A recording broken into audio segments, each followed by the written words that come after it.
What's up, everybody, man? Welcome to episode 199 of Expert Mentors Live. I got a little excited there. It'd be better if I hit the right intro, right? I hit the honey badger intro because we got an authentic, genuine honey badger. Yes. Today.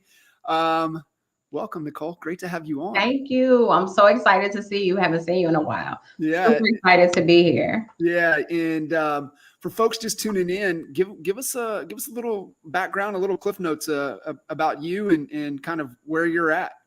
Sure. So guys, I'm Nicole Ambrose, affectionately known as everybody's favorite real estate agent. I have had my real estate license a little over 5.5 years, and I've sold about 400 homes as an individual agent. So I'm super excited about the success that I've had in a short time, especially considering the first 7 months, I didn't sell anything and I was about to give up on real estate. The day that I was about to call my broker and tell them to inactivate my license, my first client called me. So thank God that I didn't quit. What changed? I have been watching. I think that social media, honestly, sorry about that, guys. I think social media is a gift and a curse. And I was watching what I saw all of the industry experts on social media doing, and I was trying to mimic what I saw them doing. And sometimes when you start to mimic what you see in your own mind as success in other people, you'll mimic that so much that you'll lose your authenticity, And I think from that point, I had paid for coaching and it just wasn't clicking for me. And then I decided that I was going to step back and find a problem in the real estate arena that I could solve, but not only that I could solve, but that was relatable for me. So I started going to parks. I would go to I live in Atlanta, guys. So I would go to the roughest parks in Atlanta on a Saturday morning at 9 o'clock. And at first it was 1 or 2 people there. And then I hit the second park by 12.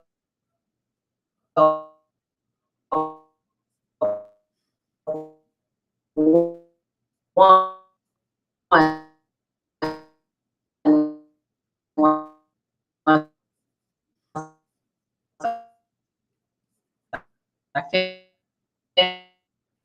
finished, and I'm by no means a credit repair professional, but I know enough about credit repair to be dangerous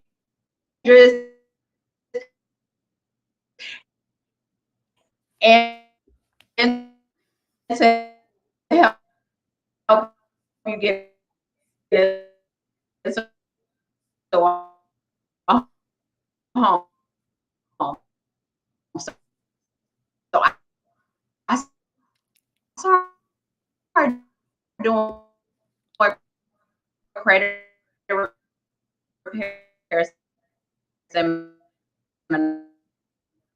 in the parks. And Hey, Nicole. Up Hey, Nicole, can you hear me? where it started out.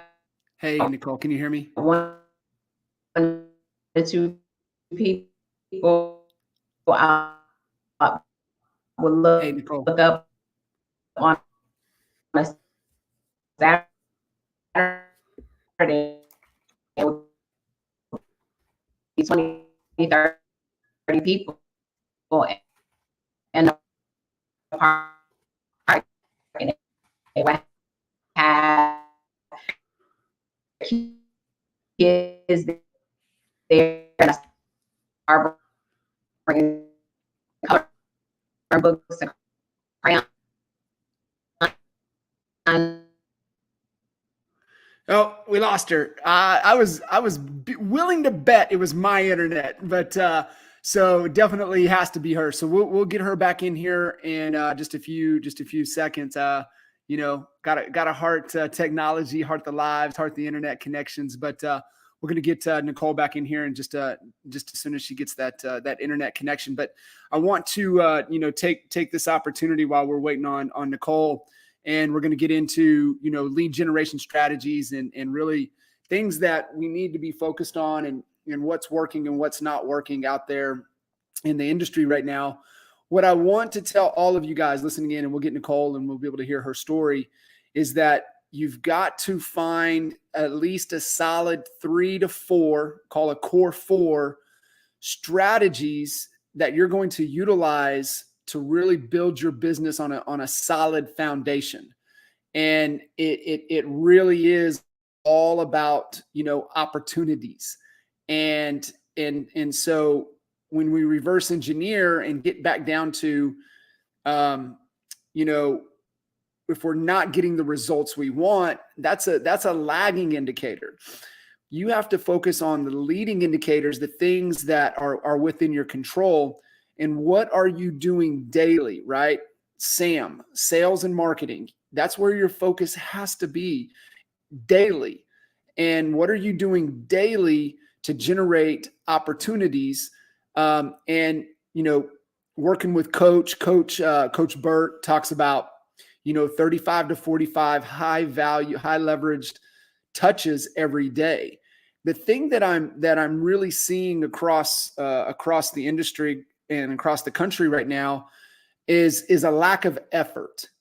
And so one of the things that we always kind of measure and we want to look at is our effort on point, right? Are we being disciplined to what it is that we need to do to be successful and grow our business forward? And so that's where you have to look. That's where you have to start. Are you putting in an effort?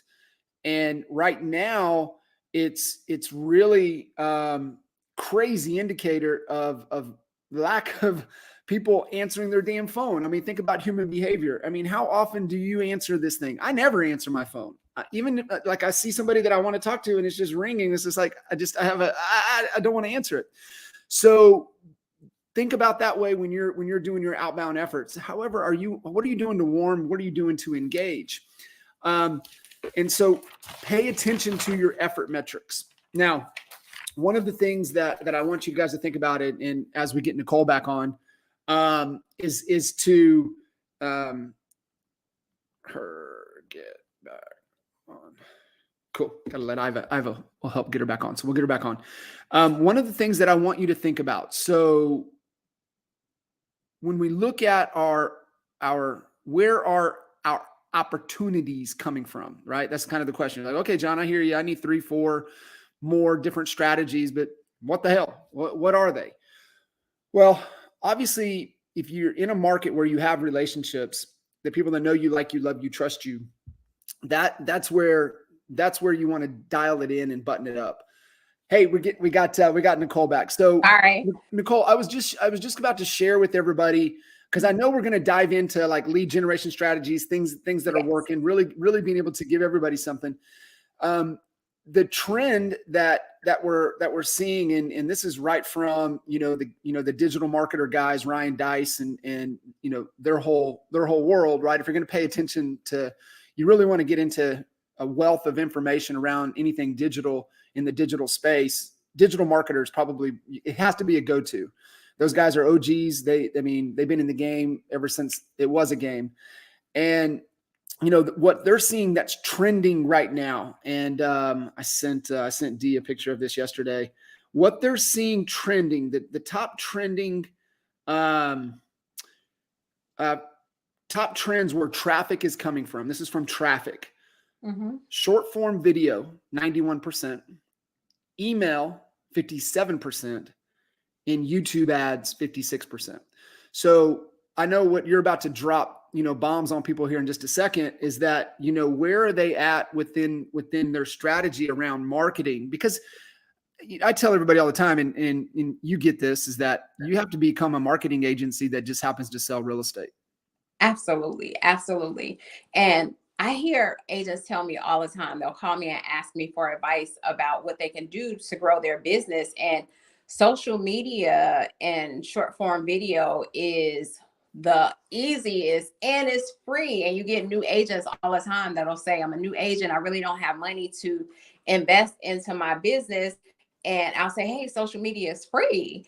And they actually will say things like, I don't like videos, I don't like how I sound, I don't like how I look on camera. And it's disheartening because those short form videos really, before COVID even happened, that was the thing that really helped me build my business. And before people, I think during COVID, it forced people to really use video to interact with people because we weren't able to really get out and engage. But prior to that, that was the one thing that was the saving grace for me outside of finding my niche and finding that sector of people that I could identify with organically. But short form video is a game changer because it gives you an opportunity for people all over the world to really see you, hear you, engage with you, and relate to you. I think about, there are so many people that I'll run into in different places. I've been in other states, and agents and other people will come up to me and say, hey, Nicole, I saw your video. I follow you on social media, and I simply love you. People will form a relationship and fall in love with you just based on what they see from you on social media. You know, it's interesting how that dynamic works. Right. You know, I mean, it's really, I mean, it's your brand, right? It's your reputation. Yeah. And you know, the big thing that we have to be mindful of is even in those short form videos, you know, how are you showing up? And Yeah. I really believe how you show up online is better how you show up offline. And it just has to be that authenticity. You were, you know, I know you were kind of sharing the story and your saving grace, you know, 7 months in before, you know, your first transaction, and you were about to hang it up. We had the internet was cutting out. Kind of unpack that story again a little bit, because I think that's what you were referring to just a second ago as you found your niche, you found your people. Mm-hmm. So, and I'm sorry about that, internet crazy, but No worries. so what I ended up doing was going to the parks. I was going to the roughest parks in Atlanta, one at 8 o'clock in the morning and the other one at noon, 12:30. And I started doing credit repair seminars, and I started talking to people about their student loans. And I looked up with 1 or 2 people in the park, and then it turned out it would be 30, 40, 50 people in a park. And I'm by no means a credit repair professional, but I know enough to be dangerous and to help you to be able to get into a home through that. So I would see kids in the grocery store with their parents. They would be like, Mommy, Daddy, look, it's the credit lady. And the parents would be like, no, it's the real estate lady, because I started bringing crayons and I encouraged them to actually bring the kids with them, because even if the kids just picked it up at that young age a little bit, the importance of credit, it would make a difference in not only the family, but the mom and the dad, but the kid as well. So that really changed the dynamic of my life because in real estate, because those were people that I could relate to, because I remember being a single mom with bad credit, not even being able to buy a piece of bubble gum, let alone a house on credit. So that sector of people, I could identify with them. I could really feel them. I had high student loans, so I didn't think home ownership was obtainable because I had 100 or so thousand in student loans.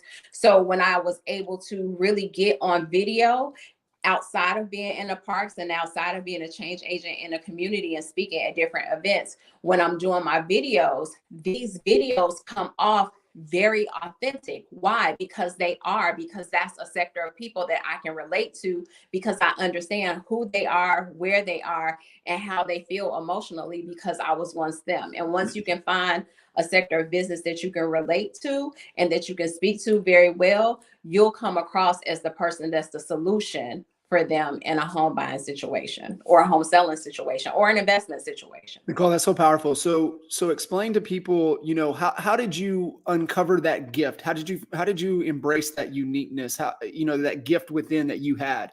And, you know, when you what the lesson here I want everybody to take away is that you're usually most qualified to solve the person to help the person you once were. Correct.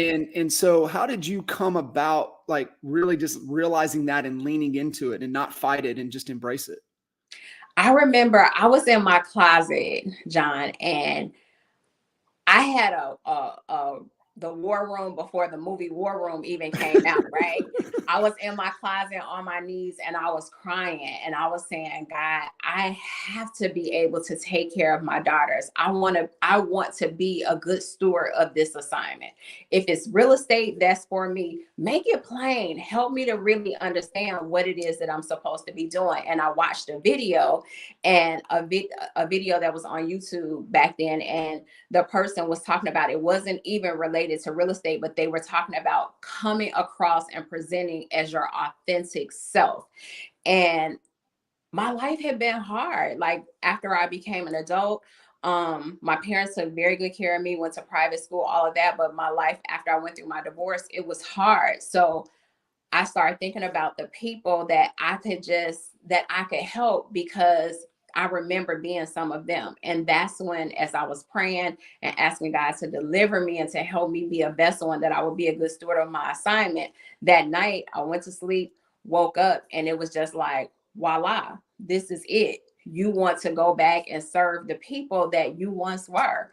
And it took me doing a lot of soul searching to say, who do I want to help in this business? I knew that I loved real estate. And honestly, John, I would sell real estate if there was no money attached to it. Yeah. I love this business so much.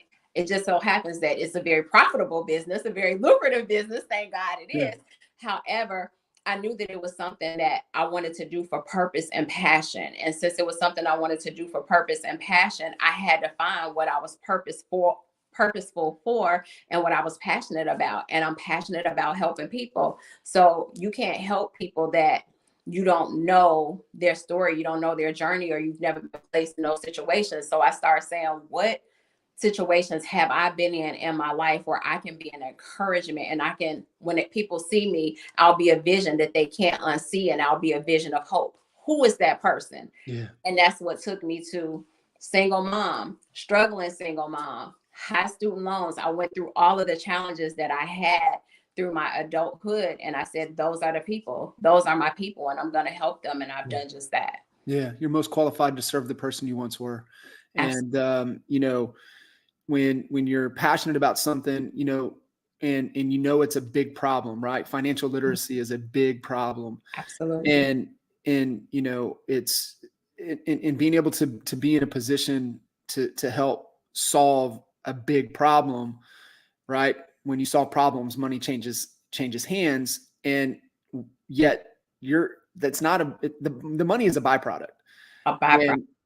And for you it's solving that. So for those of you guys listening in, the lesson that you have to start with, what Nicole is sharing, is that you have to really find who your people are. Yeah. And try and start with who you once were. Mm-hmm. That's where you have to go, because you're most, like, your core, how to solve that problem if you've worked your way through it. So that's I love that. So Nicole, so shifting in, being able to, impressively, just in a short period of time, transact as many homes as you've been able to transact as a single agent. Kind of talk to us here about, really getting into kind of the topic around, the top lead gen strategies that agents moving into, for most, they haven't been in the game 5 years. A large statistic of real estate agents, and, statistically have not been in the real estate space even as long as you have. Mm-hmm. So, like, talk about, as we're especially heading into kind of a new market that most have not seen, what are some of the top lead gen strategies that they need to really be paying attention to, and is that going to be one of the strategies for them to grow their business? One of the things that we have to really take note to moving forward is we have to change when we have to shift when the market shifts. And one thing that I will guarantee you is, right now, new construction builders are in a space right now that's very uncertain times for them, because for several reasons. Part of it is they started building some of these homes 4 or 5 months ago before we did that quick shift. It was like we switched to a buyer's market from a seller's market so quick that they haven't had a chance to adjust pricing yet. And they're going to start seeing that a lot of the appraisals that they had, because the prices have dropped, that the appraisals aren't, the homes aren't appraising the way that they were, and they're scrambling right now. So with that, I would say real estate is a relationship business. Period. I am not the smartest real estate agent. I don't know all the laws. I haven't mastered all the regulations, but I have mastered relationships. So now, while these builders are scrambling and they need us, it was a point during COVID when they kind of shunned real estate agents a little bit because they didn't need us because buyers were going straight to them, right? So in fact, some of the builders were dropping our commissions to 1% to 2%. Right now, we are the hot commodities for them, and they're asking now, they're reaching out to us to come back. Please, we've got so much standard inventory. How can we give you extra incentives to sell these properties? You want to go to these new construction builders and focus on the standard inventory that's there, but creating relationships with the on-site agents that can help you to really understand not only the inventory that they have, but they'll be able to partner with you to say, hey, I've got 4 or 5 properties coming up. Now, when they tell you they've got those 4 to 5 properties coming up, if you go and do a video in front of those properties and simply take those videos, plug them into your CRM, and you can create squeeze pages to try and get leads from those squeeze pages based on the videos and the pictures that you've done at these new construction properties. The benefit of you doing those at the new construction is not like a seller. A seller, you have to write your contract and hope that they're going to give you closing costs, hope that they're going to pay a warranty.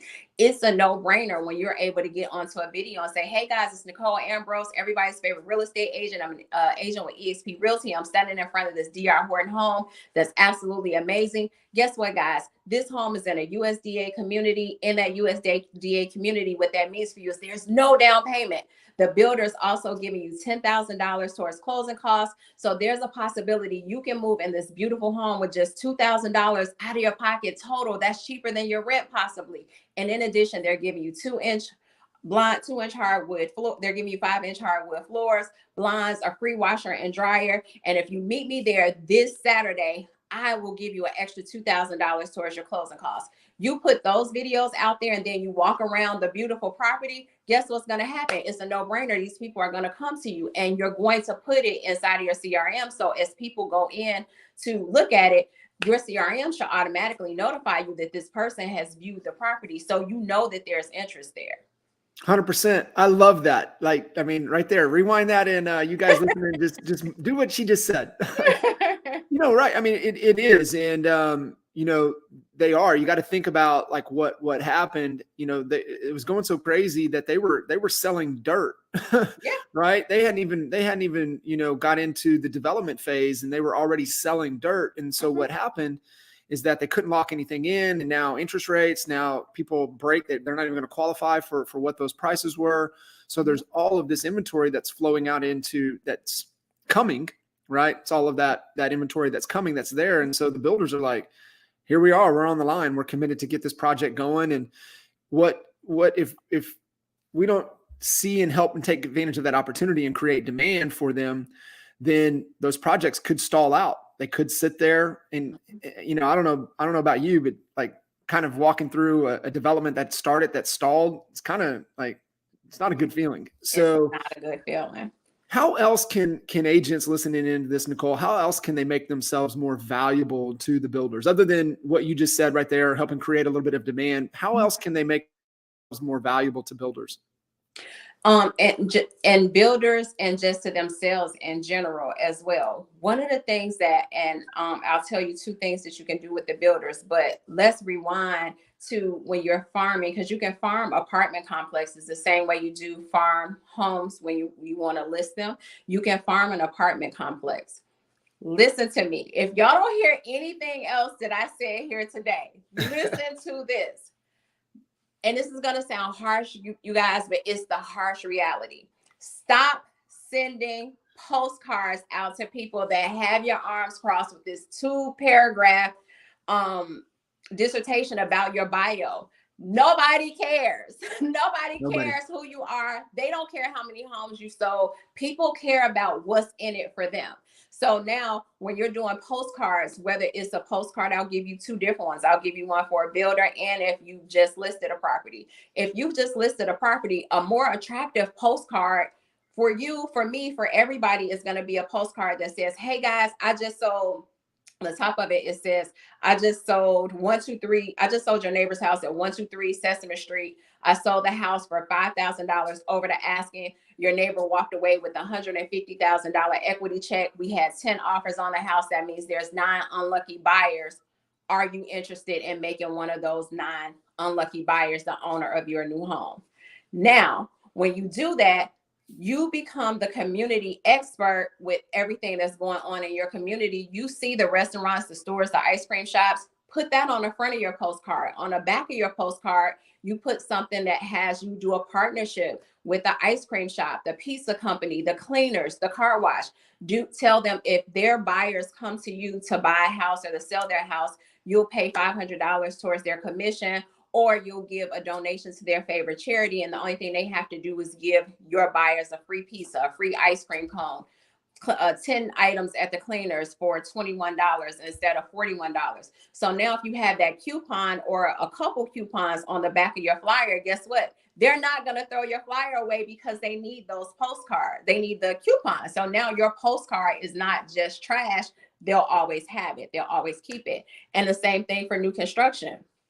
You formed a relationship in the communities. And one thing, businesses are thriving now better than they were during COVID, but they're still suffering. So if you bring a solution to them of how you can drive more business to them, the business owners are going to be attracted to that. So now when you, that same spiel that I gave you about how you do the video, you put all that same information on the front of your postcard, and you're careful of where you send those postcards to. You want to do research to apartment complexes that you know that apartment complex, their rent is going to be equivalent to what the mortgage will be. So there won't be a rent mortgage shock there.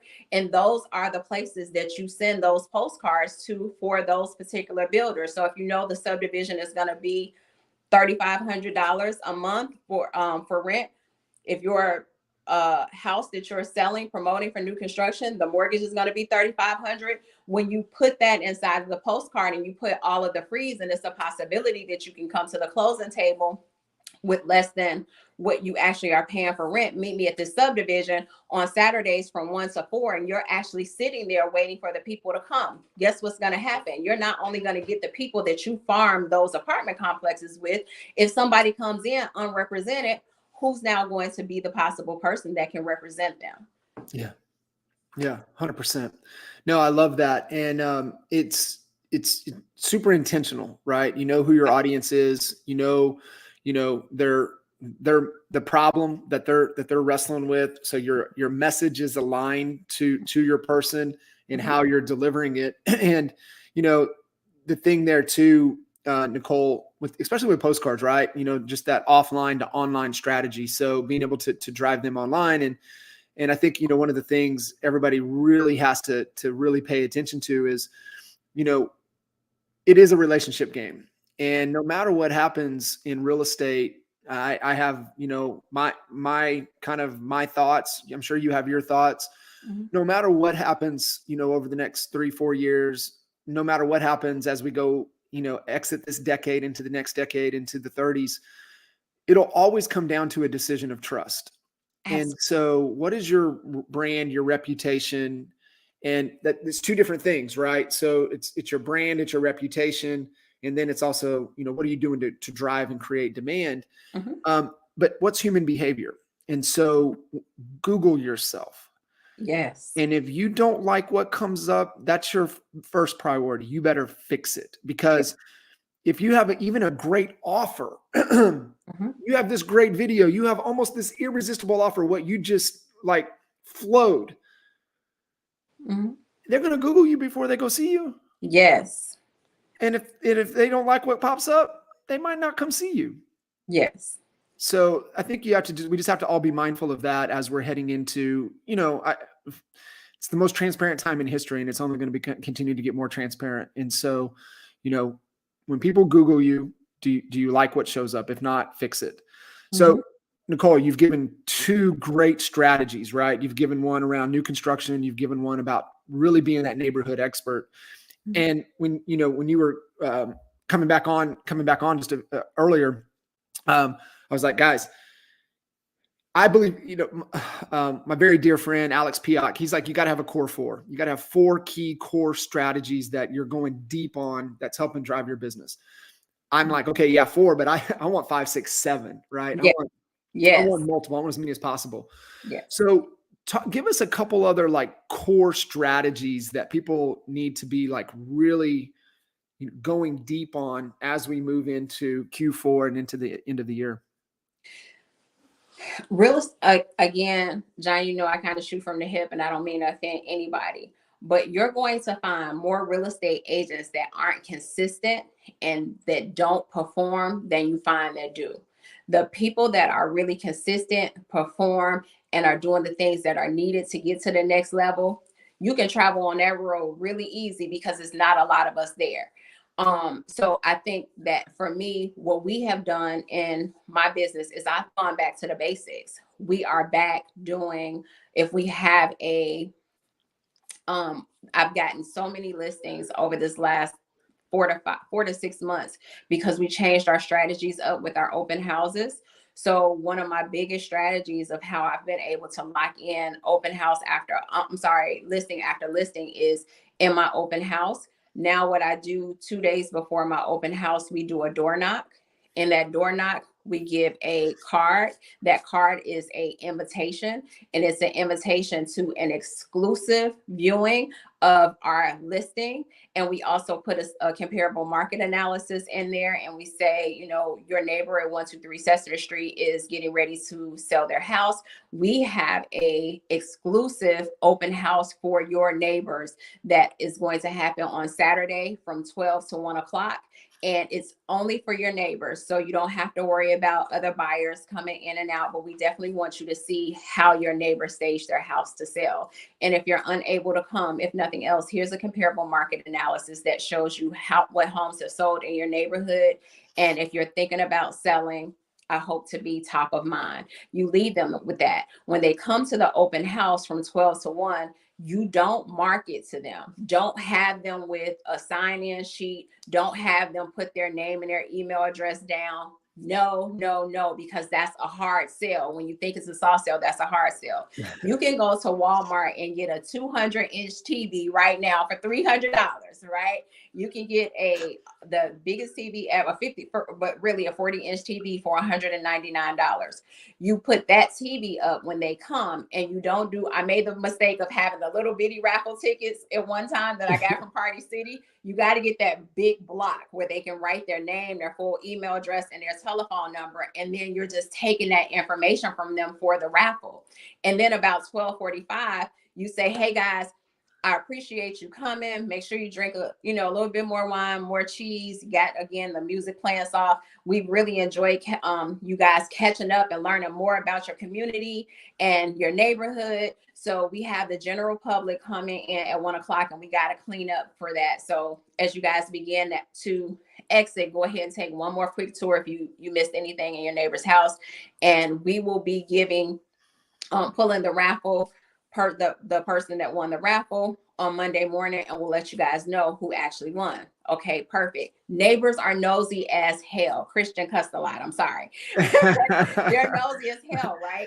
So at 1 o'clock, when they're back at home, they're going to be either in the windows, looking out the blinds. They're going to have gone to the store and come back. Your job on Wednesday is to send out an email blast to all the real estate agents. First of all, you got to make sure the house is priced right, staged right. Send an email out to all of the neighbors saying the first 10 agents that show up, client or no client, we want to make sure that you just have an opportunity to preview the house. We prefer with the client, we'll get a bottle of wine. It's just a bottle of wine, but agents love free. They're going to pile in because you got to be the first 10. So at 1 o'clock, guess what? And then you're going to do a broker open house that day. So for everybody that's at your real estate brokerage, have them come at 1 o'clock, because your goal is to have all of those nosy neighbors that are looking out the window see a ton of cars pull up at 1 o'clock.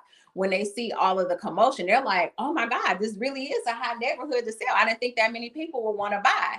Now, once you're done, if the house is priced appropriately, by Sunday, you should be under contract. Once you're under contract, you send that email to them on Monday saying, hey, make sure you congratulate your neighbor at 760 Sesame Street. They are the winners of the big screen TV. I'm going to be delivering that TV to them on Wednesday. And we have great news. Your neighbor's house went under contract. We had 35 people to come and show it, 2 offers, and we actually went under contract in less than 24 hours. So we're super excited. We're going to deliver your neighbor's TV. If you want us to come and show you how we were able to sell your neighbor's house so quickly, make sure that you hit us up and schedule an appointment for Wednesday while we're already in the neighborhood. I get more people that come and call me on that. And I do that as a loom. I don't send a regular email. I send a video email because they've already had interaction with me. So now they can see that video and I'm giving my personality. I'm so excited. Make sure you congratulate your neighbor if you see him outside that he won the TV. Maybe you guys can go down there. It's football season. Go down there and catch a game on his new TV and give them your personality. And I've gotten more listings from doing that than I ever have with any postcard. Gangster. I mean, that's like, that's how it's done. And I mean, you manufacture demand. And that's what most people don't like, no, I'm just do open house and nobody comes home or whatever. Right. But no, this goes back to the word we just said a while ago. You have to be intentional with all of your strategies and what you're doing. Like you intentionally created an event. And that's what I always tell people, right? It's like you have to make that home selling process an event, and you're able to create that excitement. And those unbelievable. I love that. That's one of my favorite ones too. A lot of people will say, and the more expensive the house is, the more expensive clearly the raffle is, and the nicer the open house is going to be. But guess what? In 99% of my listings, I set a marketing budget with my seller and they do the marketing budget up front. So that's not even money that's actually coming out of your pocket. Yeah, there's ways to do it. I love that. I mean, even just in that example, even if you did the $200 TV and the 10 bottles of wine and, the invitation cards, you've got a little bit in there. You're less than $600-700 probably. Yes. And then if everyone should have a transaction fee. If you have that transaction fee, it absolutely more than covers that. So that's fantastic.